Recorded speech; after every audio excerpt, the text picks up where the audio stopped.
Olá pessoal, nesse vídeo ainda fazendo um react a uma live que teve Antônio Miranda, Fábio Sabino, Scania, Francis e outros participantes aí, e reagindo ao Scania, né, onde ele fala ali da questão da cruz. Ele cita basicamente dois achados aí arqueológicos que ele mostra, né, que é uma moeda de Tito, em que supostamente teria uma cruz cristã ali em Tito, no verso da moeda, e catacumbas romanas, onde soldados de Tito estariam ali com símbolos cristãos, o peixe com a âncora, símbolos ali cristãos dos soldados romanos. Então, mostrando símbolos cristãos ali no século I, particularmente ali nos anos 70, né? Nessas, por volta disso, né? Bom, aqui vai ser meu comentário sobre essas passagens, né? Bom, primeiro, essa questão da cruz, né? Tem esse livro daqui do Gian Daniello, que é da editora Quarup, de Porto Alegre, de 1993, que ele fala dos símbolos cristãos e ali ele vai falar da cruz, né? Da cruz, ele vai falar o seguinte: sinal da cruz, riscado na testa, é um dos ritos mais antigos da igreja cristã. São Basílio já o menciona, tá?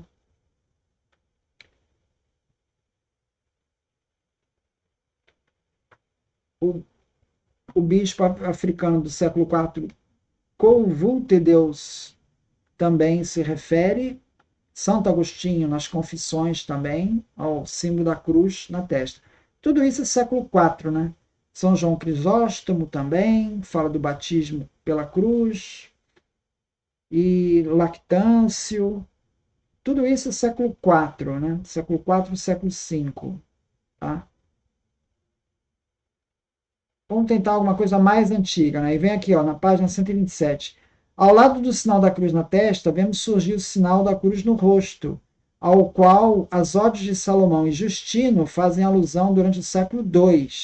Uma inscrição do hipogeu do Viale Manzoni mostra-o no século III. Ele é confirmado outra vez no século XIII por Lucas de Tuy. Tá? O sinal da cruz está presente desde os séculos II e III nas catacumbas, seja em forma de cruz grega, seja na cruz latina. Mas, por outro lado, os cristãos encontravam o sinal da cruz em muitas representações que imitavam mais ou menos a sua forma. Justino, no século II, mostra a cruz representada pelo mastro do navio com sua verga, pelo arado, pela machadinha, pelas insígnias militares. Está a Apologia 1,55. Também temos ali a Epístola de Barnabé, no século II. Então temos aí século II e século III.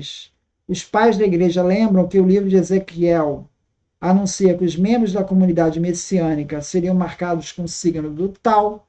Então isso já tem origem judaica, né?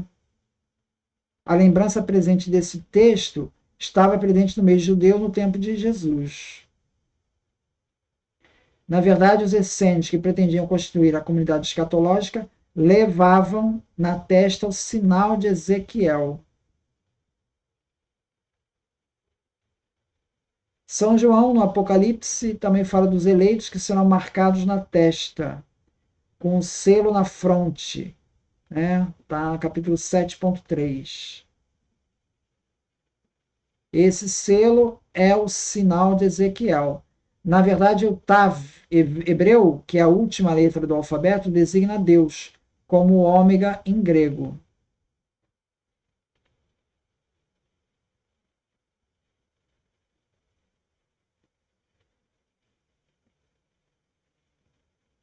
Então você veja que nós temos aí o Apocalipse, final do século I, e catacumbas, século II, século III,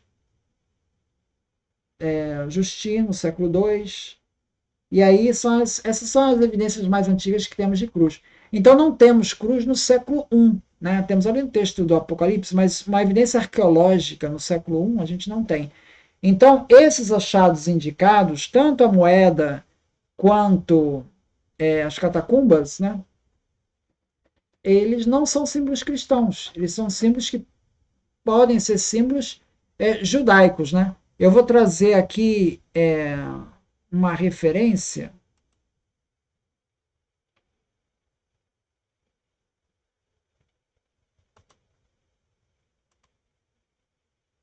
Tá?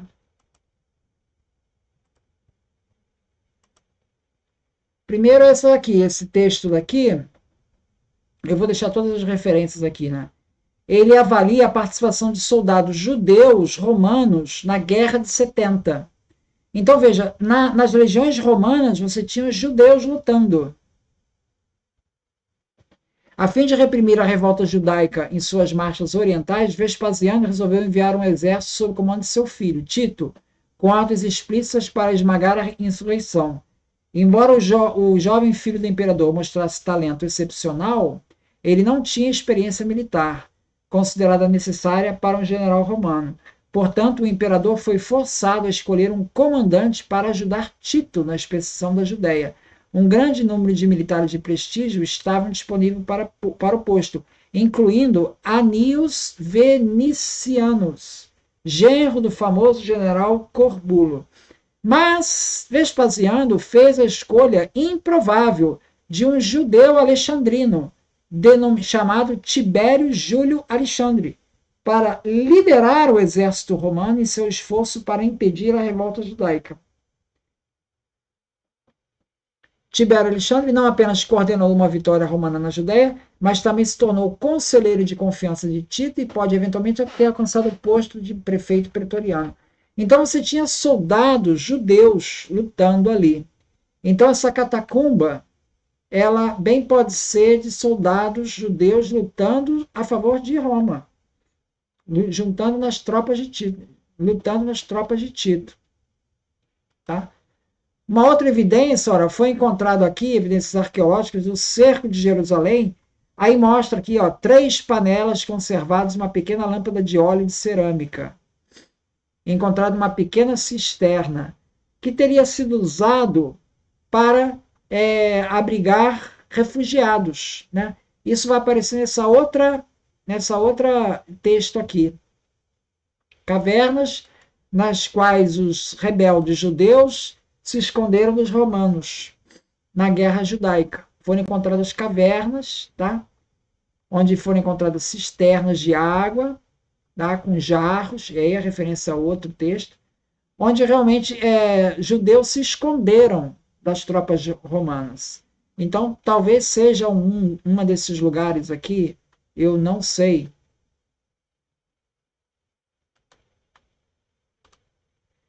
Então, veja, é citado tanto a moeda, é citado uma moeda também. A moeda, eu tenho aqui uma moeda que eu encontrei, a mais parecida, que é essa daqui. É o denário da época do Tibério. Tibério.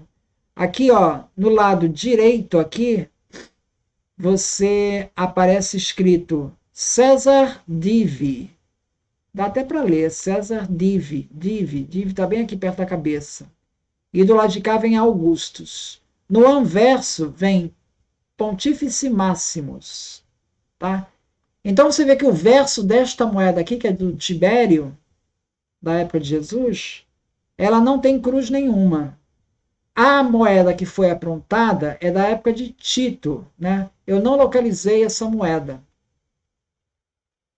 tá? Não localizei essa moeda. Então, ou seja, o que nós temos aqui? Nós temos 2 referências. Primeiro, a moeda que não foi colocada referência, então não tenho como fazer nenhuma análise dessa moeda aí. E a questão das catacumbas também não foi colocada nenhuma referência. Toda vez que você faz uma afirmação, tem que colocar referência. Eu boto aqui em todas as minhas referências nos meus vídeos, tudo que eu estou dizendo aqui, eu digo de onde eu tirei. Então, infelizmente, essa não é uma prática, né? Que é observada, né? Por muitos críticos, né? Então, fico sem saber como responder, né? Mas, assim, no caso dessa catacumba de soldados romanos, é bem possível que sejam soldados ali de Tito, que soldados judeus de Tito, que havia isso. Aí segue o link desse texto que fala sobre isso, né? Ou então mesmo um local onde judeus se refugiaram, fugindo dos soldados, né? E ali você tem aqueles símbolos que são símbolos judaicos, né? Símbolos judaicos, não propriamente símbolos cristãos. Porque, segundo aqui o Jean Danielot, né, você tem símbolos cristãos só do século II, III em diante. Inclusive, há um certo paradoxo, né, da Antônio Miranda, por exemplo, alegar isso, que existe vídeo do Antônio Miranda onde ele alega que esses símbolos cristãos só aparecem no século II e III. E aí vem agora traz uma moeda do século I, quer dizer, eu não entendo, afinal tem símbolo cristão no século I ou não? Fiquei em dúvida. Enfim, mas de qualquer maneira, eu entendo que possivelmente eles são símbolos de origem judaica, esses símbolos. Muito obrigado, então.